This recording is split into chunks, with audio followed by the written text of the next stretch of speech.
In Darwin's day, we knew very little about cellular chemistry, for one thing. We knew very little about metabolism, how cells go about making the chemicals that they need to make the big parts of living cells.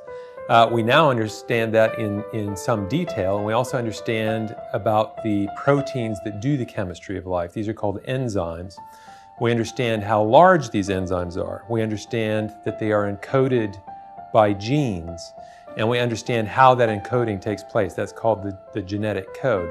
So really, you put all that together, we now understand something about digitally encoded information in cells, encoded in the genome.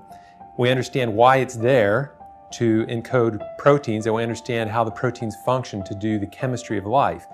And we also have the ability to measure, to some degree, how much information is there. If you put all that together, we now see something that looks very much like human designs, where we use digitally encoded information to accomplish things. And we know that it's impossible to get information on that scale through a chance process that Darwinism employed.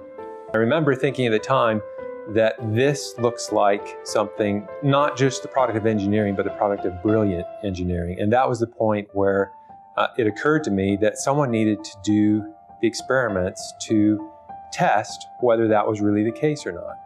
It's strange how your preconceptions really color the way you process data, and some people just went along with what they were taught, and I never tended to do that. I was always questioning what I was taught, including Darwinism.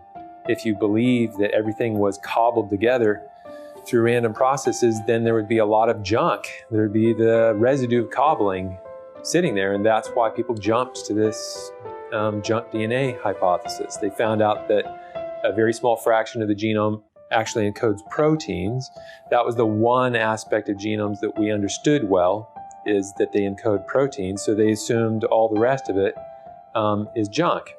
Well, the truth is, we didn't know what the rest of it was doing, but that doesn't mean it's junk. And it's becoming increasingly clear that, in fact, it isn't junk. And that's a significant prediction. It's not a prediction that Darwin himself made, but it follows very readily and naturally from Darwinism. And it turns out not to be correct. And that's becoming increasingly clear.